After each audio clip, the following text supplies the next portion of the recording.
সকলোকে স্বাগতম জনাইছোঁ উচ্চতৰ মাধ্যমিক প্ৰথম বৰ্ষৰ ৰাজনৈতিক তত্ত্বৰ প্ৰথমটো আলোচনালৈ আৰু যে প্ৰথমটো আলোচনাৰ বিষয় হৈছে ৰাজনীতি কি আৰু ৰাজনৈতিক তত্ত্ব কি। আমি জানো যে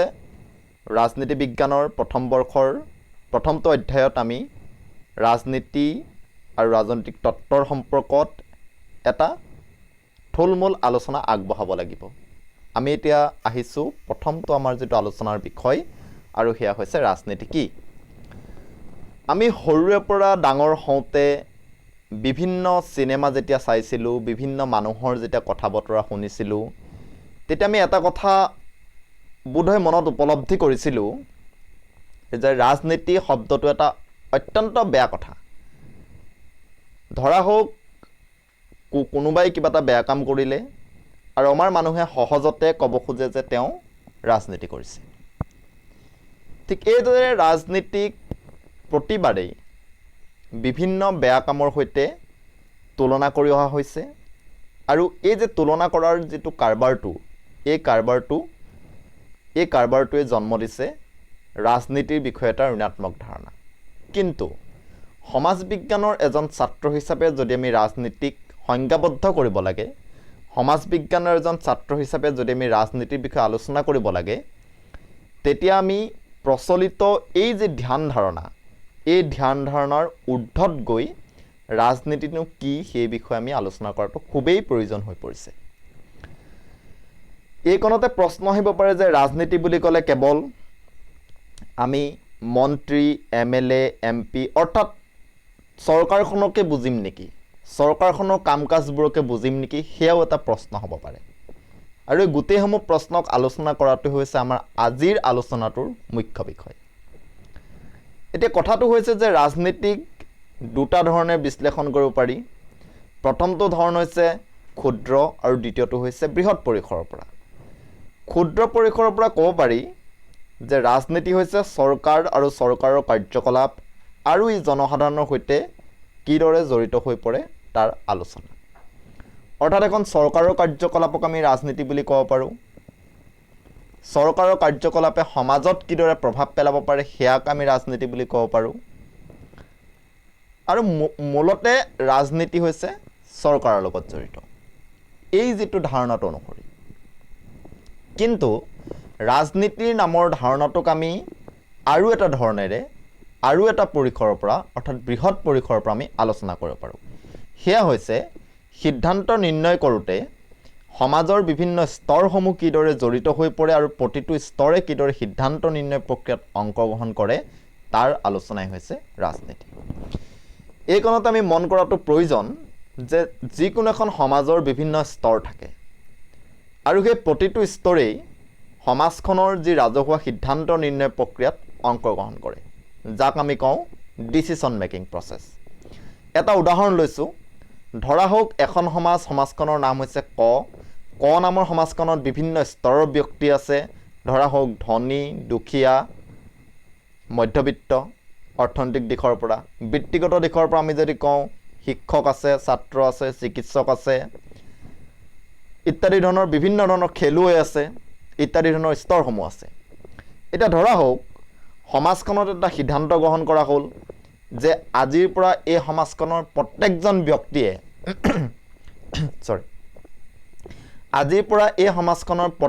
ব্যক্তিয়ে চাইকেল চলাব লাগিব। এতিয়া এই সিদ্ধান্তটোৱে সমাজখনত থকা খেলুৱৈসকল, ধৰা হওক সমাজখনত প্ৰফেশ্যনেল বাইক ৰাইডাৰৰ এটা স্তৰ আছে, সেই স্তৰটোক কিদৰে প্ৰভাৱিত কৰিব? এই সিদ্ধান্তটোৰ তেওঁলোকে বিৰোধিতা বা তেওঁলোকে ৰিয়েক্ট কেনেকৈ কৰিব? আৰু তাৰ পাছত সমাজখন আৰু প্ৰফেশ্যনেল বাইক ৰাইডাৰৰ গোষ্ঠীটোৰ সৈতে হোৱা আলোচনা আৰু তাৰ পৰৱৰ্তী ফলাফল, এই গোটেই সমগ্ৰ বিষয়খিনিক আমি ৰাজনীতি বুলি ক'ব পাৰোঁ। অৰ্থাৎ আমি গম পালোঁ যে ৰাজনীতিক দুটা ধৰণে বিশ্লেষণ কৰিব পাৰি। এটা হৈছে ক্ষুদ্ৰ আৰু এটা হৈছে বৃহৎ। ক্ষুদ্ৰ পৰিসৰটোৰ পৰা আমি ৰাজনীতিক চৰকাৰৰ সৈতে জড়িত কৰোঁ আৰু বৃহৎ পৰিসৰটোৰ পৰা আমি ৰাজনীতিক এখন সমাজৰ বিভিন্ন স্তৰসমূহৰ স্বাৰ্থ আৰু সিদ্ধান্ত এটা গ্ৰহণ কৰোঁতে স্তৰসমূহে কিদৰে প্ৰভাৱ পেলায় সেই সম্পৰ্কে আলোচনা কৰোঁ। যি কি নহওক, এতিয়া পৰৱৰ্তী আমি আলোচনালৈ আহিছোঁ সেয়া হৈছে ৰাজনীতিৰ সংজ্ঞা। এতিয়া বিভিন্নজন দাৰ্শনিকে বিভিন্নজন ৰাজনৈতিক তাত্ত্বিকে ৰাজনীতিৰ বিভিন্ন সংজ্ঞা দি গৈছে। সেই সংজ্ঞাসমূহৰ ভিতৰত আমি 4টা সংজ্ঞা তুলি ধৰিছোঁ। প্ৰথমটো সংজ্ঞা দিছে হেৰল্ড লাছৱেলে। হেৰল্ড লাছৱেল এজন অত্যন্ত মেধাৱী ৰাজনৈতিক তাত্ত্বিক আৰু হেৰল্ড লাছৱেলে কৈছে যে ৰাজনীতি হৈছে কোনে পালে, কি পালে, কেতিয়া পালে আৰু কেনেকৈ পালে। অৰ্থাৎ হেৰল্ড লাছৱেলে ৰাজনীতিক সংজ্ঞায়িত কৰিবলৈ দিয়া আৰু লোৱা এই যি দুটা সাধাৰণ প্ৰক্ৰিয়া, সমাজৰ সাধাৰণ প্ৰক্ৰিয়া দুটাক তেওঁ ভিত্তি হিচাপে গ্ৰহণ কৰিছে। অৰ্থাৎ ধৰা হওক এখন চৰকাৰ নিৰ্বাচিত হ'ল, চৰকাৰখনে তেওঁলোকৰ কাম কাজ চলাবলৈ ৰাইজৰ পৰা কৰ ল'লে, সেয়া হৈছে কোনে পালে, চৰকাৰে পালে, কৰ পালে, কি পালে, কৰ পালে, কেতিয়া পালে, নিৰ্দিষ্ট সময় অনুযায়ী পালে, ইনকাম টেক্স অনুযায়ী পালে, সামগ্ৰীৰ ওপৰত কৰ অনুযায়ী পালে আৰু কেনেকৈ পালে, এই গোটেইখিনি আলোচনা হৈছে ৰাজনীতি। আৰু সেই চৰকাৰখনে বিনিময়ত ৰাইজক কি দিলে, ৰাজহুৱা স্বাৰ্থ জড়িত যিবিলাক নীতি, ৰাজহুৱা জনকল্যাণমূলক যিবিলাক নীতি, এই গোটেই আলোচনাটোৱে হৈছে ৰাজনীতি বা এই দিয়া লোৱাৰ প্ৰক্ৰিয়াটোৱে হৈছে ৰাজনীতি। আমি দ্বিতীয়টো সংজ্ঞালৈ আহিছোঁ। ভ্লাদিমিৰ লেনিনে কৈছে যে ৰাজনীতি হৈছে অৰ্থনীতিৰ গতিধাৰাৰ আটাইতকৈ শক্তিশালী বহিঃপ্ৰকাশ। এইকণতে আমি মন কৰিব লাগিব যে ভ্লাদিমিৰ লেনিন হৈছে এজন সমাজবাদী চিন্তাবিদ আৰু সমাজবাদীসকলে বা সমাজবাদে বিশ্বাস কৰে যে এখন সমাজ প্ৰচলিত হয় অৰ্থনৈতিক ভিত্তিৰ ওপৰত। অৰ্থাৎ অৰ্থনীতি যিফালে গতি কৰে এখন সমাজেও সেইফালে গতি কৰে আৰু এখন সমাজৰ মূলভূত যি ধাৰা, মূলভূত যি ভেটি, সেয়া হৈছে অৰ্থনীতি। গতিকে ভ্লাদিমিৰ লেনিনে কৈছে যে ৰাজনীতি আন একো নহয়, সেয়া হৈছে প্ৰচলিত অৰ্থনীতিৰ গতিধাৰাৰ আটাইতকৈ শক্তিশালী বহিঃপ্ৰকাশ। 3 নম্বৰতে বাৰ্নাল্ড ক্ৰিক নামৰ এজন অত্যন্ত মেধাৱী ৰাজনৈতিক তাত্ত্বিকে সংজ্ঞায়িত কৰিছে ৰাজনীতিক এইদৰে যে ৰাজনীতি হৈছে এনে এক সুসংগবদ্ধ নিয়মৰ সমষ্টি যাৰ দ্বাৰা ব্যক্তিয়ে একগোট হৈ আনুষ্ঠানিক পদ্ধতিৰে সমস্যাৰ সমাধান, বিভিন্ন বহুতা বিভক্ত স্বাৰ্থ আৰু মূল্যবোধৰ মাজৰ দ্বন্দ্বৰ সমাধান কৰি ৰাজহুৱা হিতৰ বাবে ৰাজহুৱা নীতিসমূহ নিৰ্ধাৰণ কৰে। এইকণত আমি মন কৰিব লাগিব যে বাৰ্নাল্ড ক্ৰিকে ৰাজনীতিক সামাজিক দৃষ্টিভংগীৰ পৰা আলোচনা কৰিছে।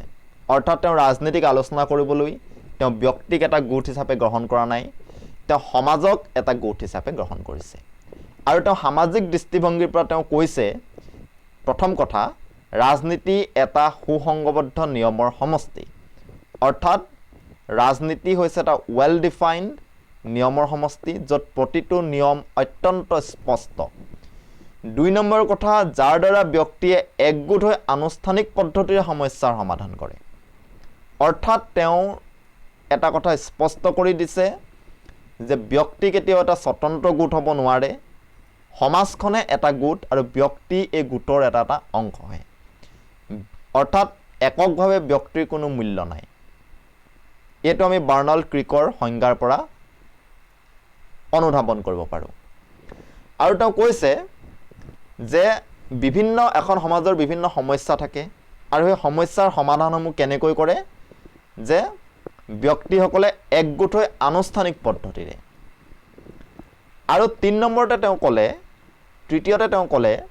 যে বিভিন্ন বহুধা বিভক্ত স্বাৰ্থ আৰু মূল্যবোধৰ মাজৰ দ্বন্দ্বৰ সমাধান কৰি ৰাজহুৱা হিতৰ বাবে ৰাজহুৱা নীতি নিৰ্ধাৰণ কৰে। এইকণতে আমি পূৰ্বৰ উদাহৰণটোলৈ ঘূৰি যাওঁ যে ক নামৰ সমাজখনত আমি জানো যে তাত বিভিন্ন স্তৰ আছে, খেলুৱৈ আছে, শিক্ষক আছে, চিকিৎসক আছে, অভিযন্ত্ৰা আছে, খেতিয়ক আছে আৰু এই প্ৰতিটো স্তৰৰ বা প্ৰতিটো সামাজিক গোটৰ নিজৰ নিজৰ কিছুমান স্বাৰ্থ আছে আৰু এই প্ৰতিটো গোটৰ স্বাৰ্থ ইটোৰ স্বাৰ্থ সিটোৰ সৈতে নিমিলে আৰু সিটোৰ স্বাৰ্থ ইটোৰ সৈতে নিমিলে। গতিকে নিশ্চিতভাৱে সমাজত থকা বিভিন্ন স্তৰৰ মাজত স্বাৰ্থ আৰু মূল্যবোধৰ এটা ব্যাপক এটা পাৰ্থক্য আছে আৰু এই পাৰ্থক্যসমূহৰ মাজত কিছুমান দ্বন্দ্ব থাকে। অৰ্থাৎ ইটোৰ স্বাৰ্থ পূৰণ হ'লে সিটো স্বাৰ্থ পূৰণ নহয় বা কাৰোবাৰ স্বাৰ্থ পূৰণ হ'লে কাৰোবাৰ স্বাৰ্থ ব্যাঘাত হ'ব পাৰে। গতিকে বাৰ্নাল্ড ক্ৰিকে কৈছে যে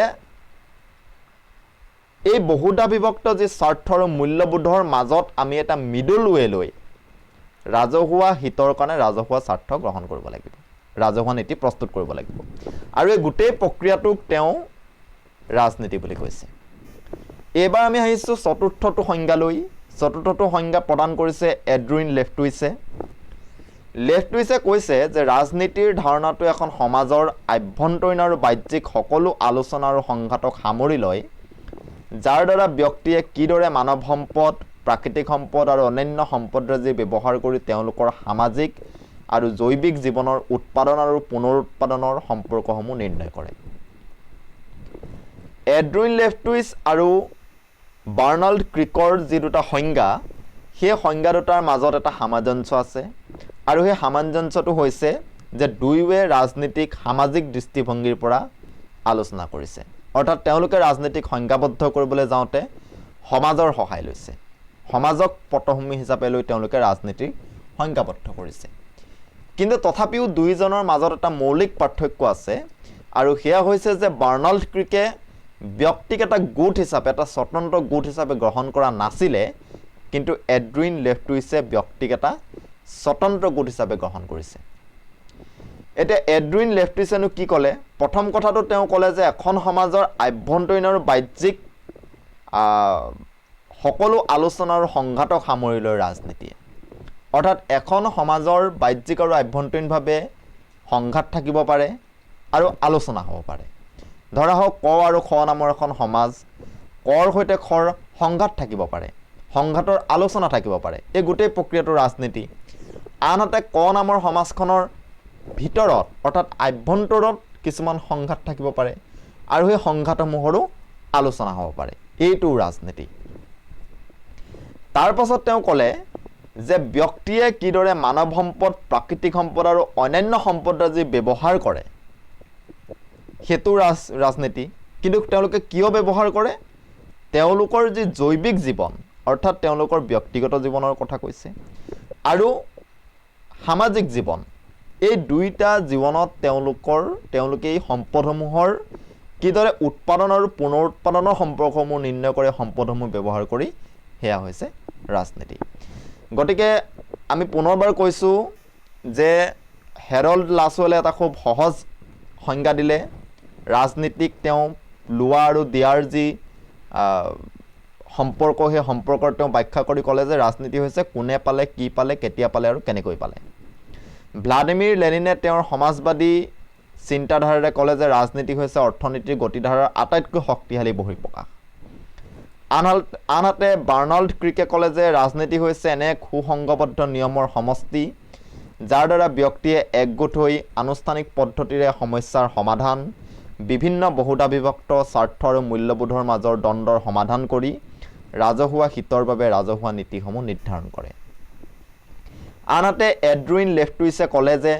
ৰাজনীতিৰ ধাৰণাটোৱে এখন সমাজৰ আভ্যন্তৰীণ আৰু বাহ্যিক সকলো আলোচনা আৰু সংঘাতক সামৰি লয় যাৰ দ্বাৰা ব্যক্তিয়ে কিদৰে মানৱ সম্পদ প্ৰাকৃতিক সম্পদ আৰু অন্যান্য সম্পদৰাজি ব্যৱহাৰ কৰি তেওঁলোকৰ সামাজিক আৰু জৈৱিক জীৱনৰ উৎপাদন আৰু পুনৰুৎপাদনৰ সম্পৰ্কসমূহ নিৰ্ণয় কৰে এই কাৰণতে আমি মন কৰিব লাগিব যে এড্ৰুইন লেফটুইচ আৰু বাৰ্নাল্ড ক্ৰিকৰ মাজত এটা সামঞ্জস্য আছে সেইটো হৈছে দুয়োৱে সমাজক পটভূমি হিচাপে গ্ৰহণ কৰি ৰাজনীতিক সংজ্ঞায়িত কৰিছে আনহাতে পাৰ্থক্যটো এইটো যে বাৰ্নাল্ড ক্ৰিকে ব্যক্তিক এটা স্বতন্ত্ৰ গোট হিচাপে গ্ৰহণ কৰা নাছিল কিন্তু এড্ৰুইন লেফটুইছে ব্যক্তিক স্বতন্ত্ৰ গোট হিচাপে গ্ৰহণ কৰিছে এইবাৰ আমি আহিছোঁ আমাৰ পৰৱৰ্তী আলোচনাৰ বিষয়লৈ সেয়া হৈছে ৰাজনৈতিক তত্ত্ব কি ৰাজনৈতিক তত্ত্বক ইংৰাজীত পলিটিকেল থিয়ৰী বা পলিটিকেল ফিলচফি বুলি কোৱা হয় আৰু ৰাজনৈতিক তত্ত্বক ৰাজনৈতিক দৰ্শন বুলিও কোৱা হয় যি কি নহওক আমি এতিয়া গম পালোঁ যে ব্যক্তিৰ ব্যক্তিগত আৰু সামাজিক জীৱন কিছু সংখ্যক মূল্যবোধ বা ভেলুৰে পৰিচালিত হৈ থাকে এই মূল্যবোধ বা ভেলুসমূহৰ উদাহৰণ হৈছে স্বাধীনতা ন্যায় সমতা গণতন্ত্ৰ ধৰ্মনিৰপেক্ষতাবাদ ইত্যাদি এই যে ভেলু বা মূল্যবোধ যিসমূহ দৰাচলতে কিছুমান আদৰ্শ যাক ৰাজনীতি বিজ্ঞানৰ ভাষাত ভেলু বা মূল্যবোধ বুলি কোৱা হয় এইসমূহৰ দ্বাৰাই ৰাজহুৱা নীতি প্ৰস্তুত কৰা হয় আৰু এইসমূহৰ ওপৰত ভিত্তি কৰি সংবিধান প্ৰস্তুত কৰা হয় এখন সমাজৰ কেনেকুৱা ধৰণৰ মূল্যবোধ পৰিচালিত হৈ আছে কেনেকুৱা ধৰণৰ মূল্যবোধ আছে তাৰ ওপৰত ভিত্তি কৰি সেই সমাজখনৰ সংবিধান প্ৰস্তুত কৰা হয় এতিয়া যি কি নহওক গতিকে ৰাজনৈতিক তত্ত্ব হৈছে এনে কিছুমান ধাৰণা আৰু আদৰ্শৰ তাত্ত্বিক আৰু পদ্ধতিগত আলোচনা যিসমূহ ধাৰণা আৰু আদৰ্শই সমাজ ব্যৱস্থা চৰকাৰ আৰু সংবিধানৰ মূল ভেটিটো গঢ়ি তোলে এইটো একেবাৰে সহজ কথা যে ৰাজনৈতিক তত্ত্ব হৈছে এনে কিছুমান ধাৰণা আৰু আদৰ্শৰ তাত্ত্বিক আৰু পদ্ধতিগত আলোচনা যাক আমি মূল্যবোধ বুলিও ক'ব পাৰোঁ ধাৰণা আৰু মূল্যবোধৰ তাত্ত্বিক আৰু পদ্ধতিগত আলোচনা তাত্ত্বিক হ'ব লাগিব প্ৰথম কথা আৰু ২ নম্বৰ কথা পদ্ধতিগত হ'ব লাগিব সিস্টেমেটিক যাৰ দ্বাৰা সমাজ ব্যৱস্থা চৰকাৰ আৰু সংবিধানৰ মূল ভেটিটোক গঢ়ি তোলা হয় সেয়া হৈছে ৰাজনৈতিক তত্ত্ব যি কি নহওক ৰাজনৈতিক তত্ত্ব পৰিৱৰ্তনশীল আৰু সমাজ সময় অনুসৰি ই পৰিৱৰ্তন হৈ থাকে নতুন নতুন তত্ত্বৰ জন্ম হয় আৰু কিছুমান তত্ত্ব নাইকিয়া হৈ যায় দৰাচলতে ৰাজনৈতিক তত্ত্ব সমাজ বাস্তৱতা বা যাক ইংৰাজীত কোৱা হয় ছ'চিয়েল ৰিয়েলিটি তাৰ সৈতে জড়িত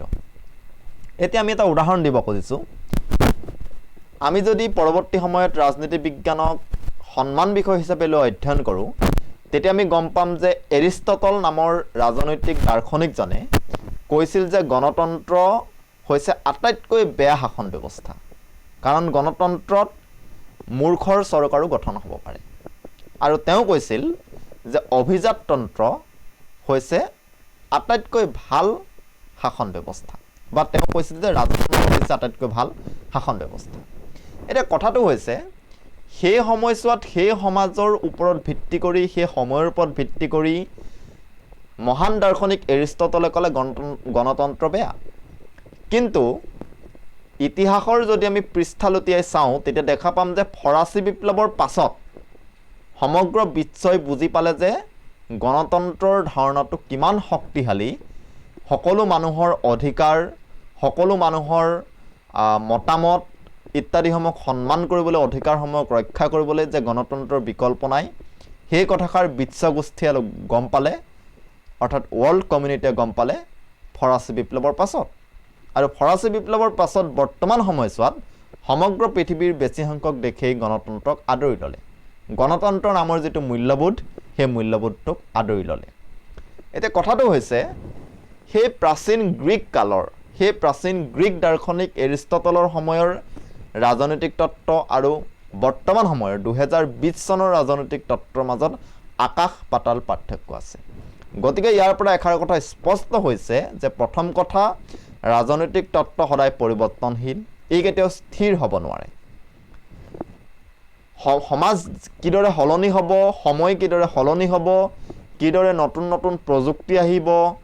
প্ৰযুক্তিয়ে কিদৰে সমাজখন সলনি কৰিব এই গোটেই বিষয়সমূহৰ ওপৰত ৰাজনৈতিক তত্ত্ব সাংঘাতিক ধৰণেৰে ডিপেণ্ডেণ্ট বা নিৰ্ভৰশীল অৰ্থাৎ কাইলৈ যদি সমাজখন সলনি হৈ যায় সেই সলনি হোৱা সমাজখনৰ ওপৰত ভিত্তি কৰি নতুনকৈ আমি ৰাজনৈতিক তত্ত্ব নিৰ্ধাৰণ কৰিব লাগিব আৰু দ্বিতীয় কথা যে ৰাজনৈতিক তত্ত্বই সমাজ বাস্তৱতা বা ছ'চিয়েল ৰিয়েলিটিক ব্যাখ্যা কৰিবলৈ যত্ন কৰে অৰ্থাৎ আজিৰ সমাজখনৰ যি বাস্তৱতা সেই বাস্তৱতাক থিয়ৰাইজ বা তত্ত্বগত কৰি তোলে ৰাজনৈতিক তত্ত্বই এৰিষ্টটলৰ তত্ত্বসমূহ যদি আমি পঢ়োঁ আমি যদি ছক্ৰেটিছৰ তত্ত্বসমূহ পঢ়োঁ তেতিয়া আমি সেই প্ৰাচীন গ্ৰীক কালৰ ৰাজনৈতিক যি পৰিস্থিতি সেই পৰিস্থিতি আমি উপলব্ধি কৰিব পাৰোঁ বা প্ৰাচীন গ্ৰীক কালৰ সমাজ ব্যৱস্থা কেনেকুৱা আছিল সেয়া আমি উপলব্ধি কৰিব পাৰোঁ যদিও আমি পৰৱৰ্তী সময়ত যদি ৰাজনীতি বিজ্ঞানক এটা অধ্যয়নৰ বিষয় হিচাপে গ্ৰহণ কৰোঁ তেতিয়া গম পাম যে এৰিষ্টটলে দাস প্ৰথাৰ সমৰ্থন কৰিছিল অৰ্থাৎ সেই সময়ৰ সমাজ বাস্তৱতা আছিল দাস প্ৰথা কিন্তু বৰ্তমান সময়ত অৰ্থাৎ ঊনবিংশ শতিকাৰ পৰৱৰ্তী সময়ত আমেৰিকা যুক্তৰাষ্ট্ৰত মাৰ্টিন লুথাৰ কিং জুনিয়ৰৰ দ্বাৰা আৰম্ভ হোৱা আৰু তাৰ সমান্তৰালভাৱে ভাৰতত মহামানৱ মহাত্মা গান্ধীৰ দ্বাৰা আৰম্ভ হোৱা যি বিপ্লৱ সেই বিপ্লৱে আৰু সিদিনাখনিলৈকে দক্ষিণ আফ্ৰিকাত চলি থকা নেলছন মেণ্ডেলাৰ দ্বাৰা পৰিচালিত হোৱা যি বিপ্লৱ সেই বিপ্লৱে এটা কথা প্ৰমাণ কৰিলে যে দাস প্ৰথা অত্যন্ত অমানৱীয় আছিল আৰু ই মানৱতাৰ কাৰণে সভ্যতাৰ কাৰণে লজ্জাজনক কথা এয়া হৈছে বৰ্তমানৰ সমাজ বাস্তৱতা আমি উদাহৰণ দিব পাৰোঁ সিদিনাখনি আমেৰিকাত চলা ব্লেক লিভছ মেটাৰ নামৰ আন্দোলনটোৰ বিষয়ে অৰ্থাৎ বৰ্তমান সময়ৰ যি ৰাজনৈতিক তত্ত্ব সেই তত্ত্বই কয় যে দাস প্ৰথা অত্যন্ত অমানৱীয় আৰু অসভ্য। কিন্তু এৰিষ্টটলৰ সময়ত দাস প্ৰথা আছিল লিগেল, অৰ্থাৎ সেই সময়ত দাস প্ৰথাক গ্ৰহণ কৰা হৈছিল আৰু ৰাজনৈতিক তত্ত্বসমূহত আমি তাক দেখা পাওঁ। গতিকে ৰাজনৈতিক তত্ত্বই সদায় সমাজ বাস্তৱতাক প্ৰকাশ কৰিব বিচাৰে। ইতিমধ্যে সময়ো বহুত হৈ আহিছে আৰু আমি একেবাৰে শেষত আমি কেইটামান ৰাজনৈতিক তত্ত্বৰ বিষয়ে ক'ব খুজিছোঁ, আমি কেইটামান উদাহৰণ দিব খুজিছোঁ। এটা হৈছে নাৰীবাদী তত্ত্ব বা যাক কোৱা হয় ফেমিনিষ্ট থিয়ৰী, এটা হৈছে সমালোচনাত্মক তত্ত্ব যাক কোৱা হয় ক্ৰিটিকেল থিয়ৰী, আৰু এটা হৈছে আচৰণবাদী তত্ত্ব বা যাক কোৱা হয় বিহেভিয়াৰেলিষ্ট থিয়ৰী। এই বিভিন্ন তত্ত্বসমূহৰ বিষয়ে আমি পৰৱৰ্তী সময়ত আলোচনা কৰিম। গতিকে আজিৰ আলোচনা ইমানেই। আমি পৰৱৰ্তী ক্লাছত, আমি পৰৱৰ্তী শ্ৰেণীত আলোচনা কৰিম ৰাজনৈতিক তত্ত্বৰ অধ্যয়নৰ প্ৰয়োজনীয়তা, আমি কিয় ৰাজনৈতিক তত্ত্ব পঢ়িব লাগে, আৰু দ্বিতীয়তে স্বাধীনতা বা ফ্ৰীডমৰ অৱতৰণিকা। স্বাধীনতা বা ফ্ৰীডম হৈছে এটা ৰাজনৈতিক ধাৰণা, এটা মূল্যবোধ। এই মূল্যবোধটোৰ সম্পৰ্কে আমি আলোচনা কৰিবলৈ চেষ্টা কৰিম। গতিকে আজিৰ ভিডিঅ'টোত ইমানেই। সকলোকে ধন্যবাদ জনাইছোঁ আৰু জ্ঞান কোষলৈ স্বাগতম জনাইছোঁ। যদিহে আজিৰ ভিডিঅ'টোৰ সম্পৰ্কত কিবা আপোনালোকৰ প্ৰশ্ন জানিব লগা আছে,